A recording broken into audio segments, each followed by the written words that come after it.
Hello, collective. Welcome to the Moon Report.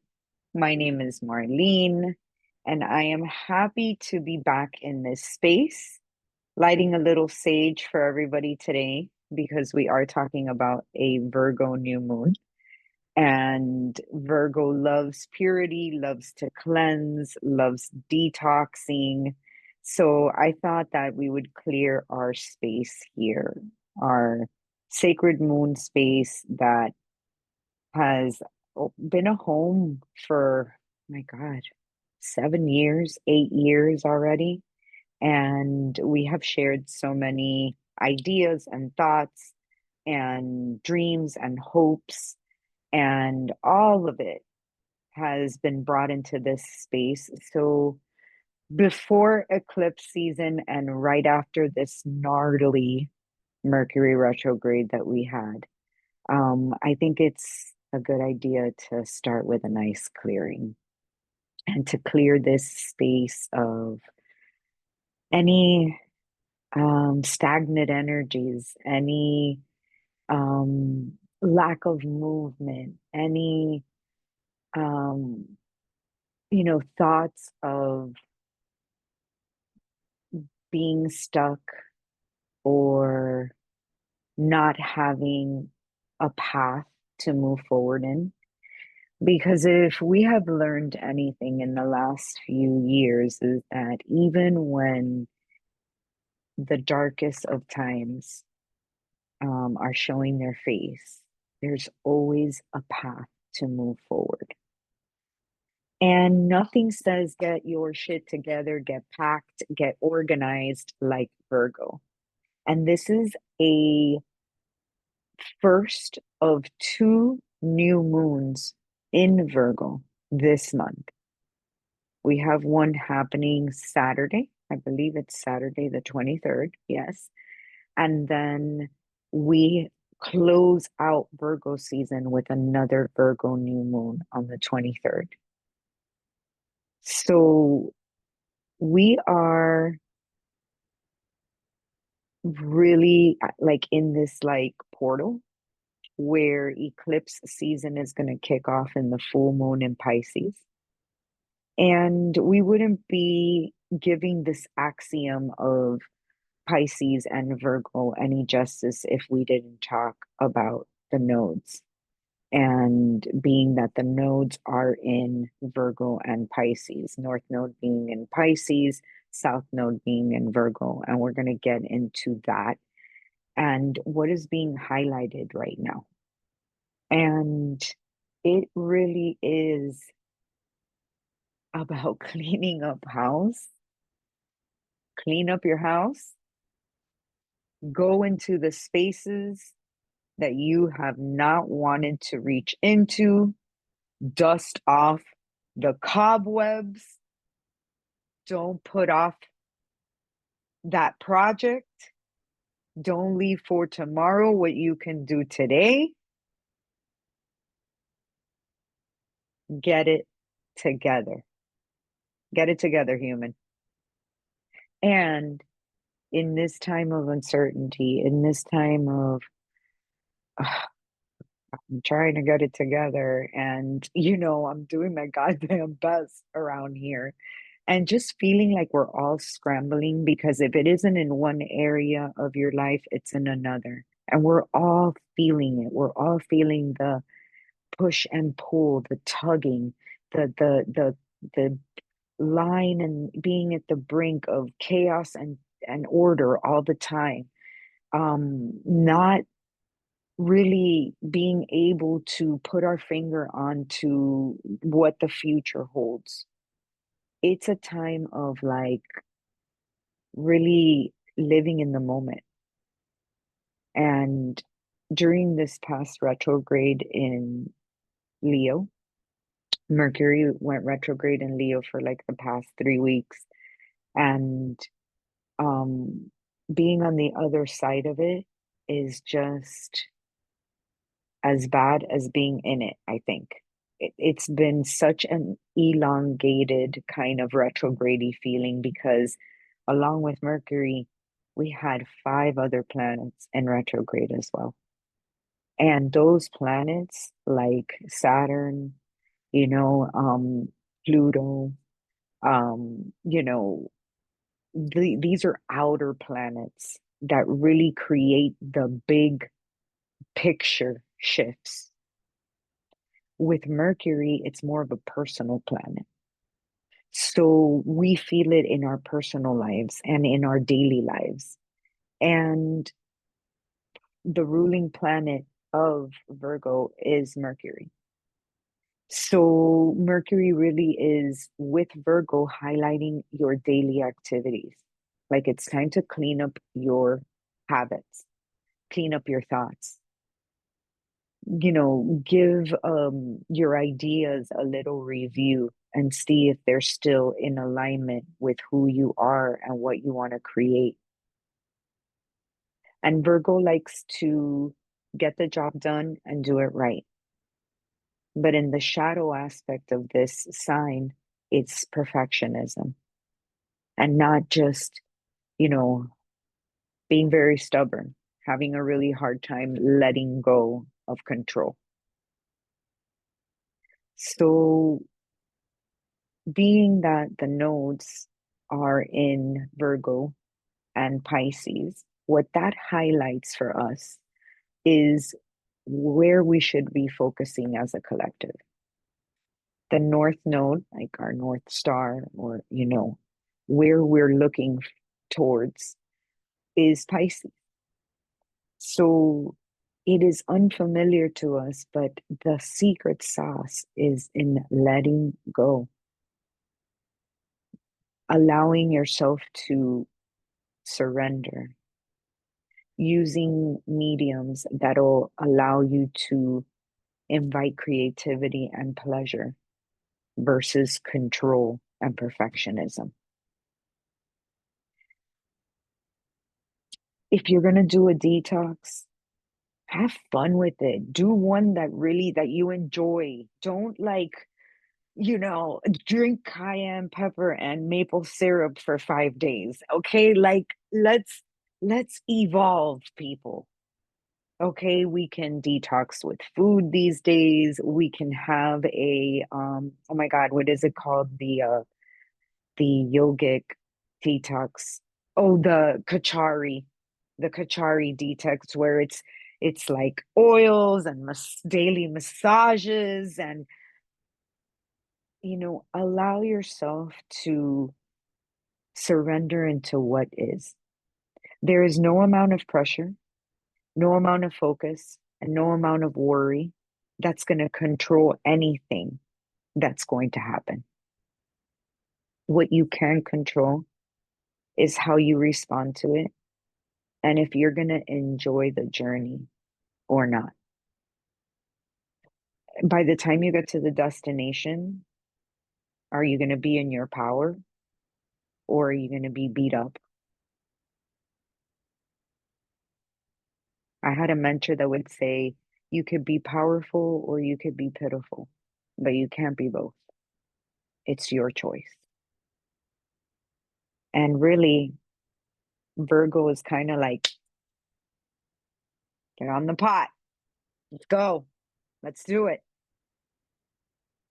And being that we're like sandwiched in an eclipse portal with these two Virgo new moons, this is an amazing time for new beginnings that run efficiently, new beginnings that are grounded in practicality.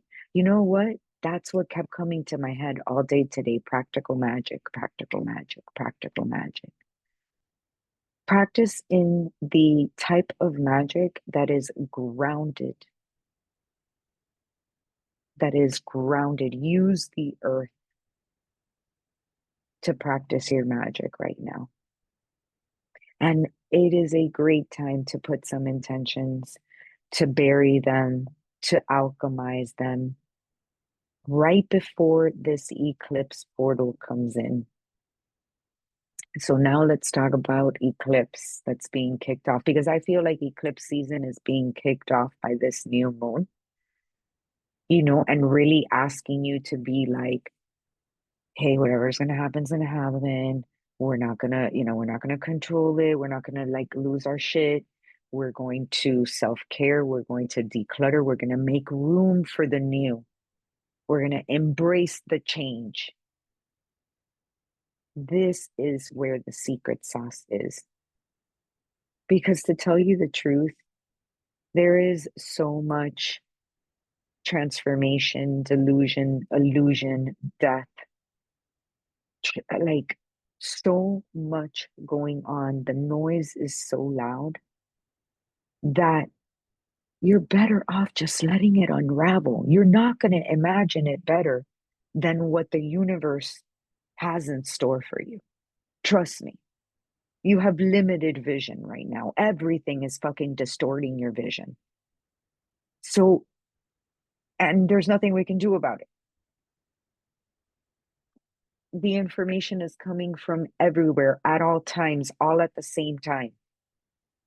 So, it's better to surrender into what you can control, the choices that you make, how you're going to enjoy this journey. Are you going to invite a little joy and love and creativity into your life?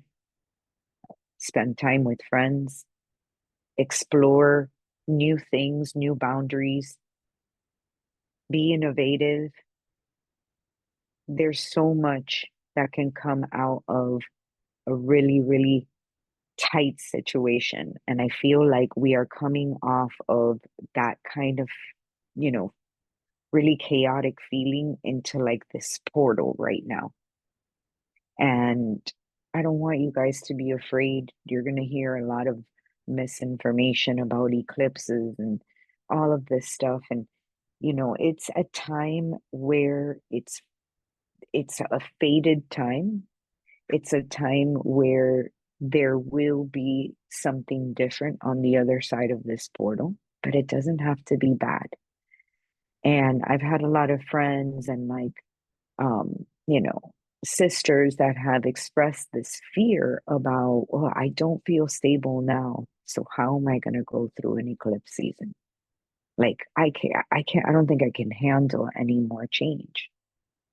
And the answer is yes, you can. You are resilient. You are strong. You are courageous. You are brave, even though you maybe don't know it right now, or maybe you do. But change is inevitable, and we're in a time where it's moving very quickly. We're in a time where so much is going to change so fast. And it's really, really important to keep your house clean. So, perfect time for detoxes, perfect time for decluttering your, like, what do you call this? Closet, your closet. Great time to like take things and like move the energy around, reorganize. And this also can happen internally. Slow down, reorganize your thoughts, take your ideas and put them on paper. And I would love for you to practice something like that, something as practical as making a list during this like Virgo season.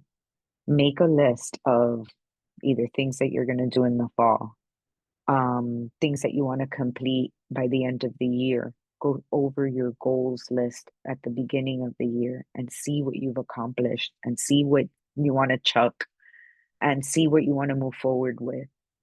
You know, then like prioritize them by the way that they make you feel, you know, and what makes you most excited, you know. um have a ball with all of this reorganization stuff and look at it in a way where you're also doing it internally. You're taking stock internally.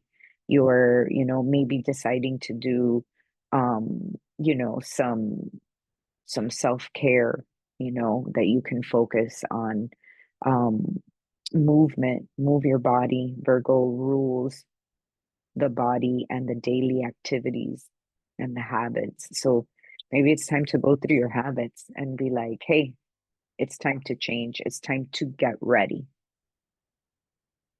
So that's all I got to say. It's not like a real exciting, you know, moon in terms of, you know, things that are like esoteric and, dream spaces. Virgo's really practical, really down to earth, and really, really effective if you use the energy to kind of bring some order and some structure and ultimately some peace into your life. Because all of this purity and all of this practice really, in the end, brings a lot of peace to your nervous system and it makes you strong and it gets you ready. So get ready, collective. Next moon report, we'll be talking and be officially in eclipse season.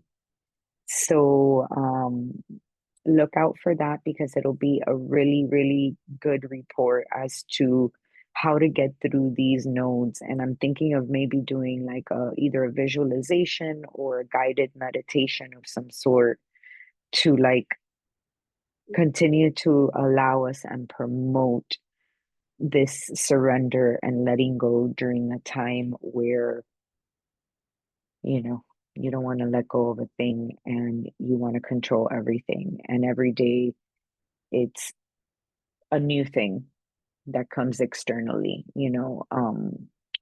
have a lot of grace with yourself. We're being bombarded with a lot of information, a lot of negativity, a lot of social media, a lot of screens, a lot of news, a lot of anger, a lot of opposing forces, a lot of division. And we need to meet that and see it for what it is and not turn away from it and see where your role is to play in all of this. And also invite inspiration and joy and pleasure and creativity and community and friendships and togetherness and connection into spaces because we're really all longing for that in some way, shape, or form. So I'll see you next time. I love you. Big hugs. Ciao.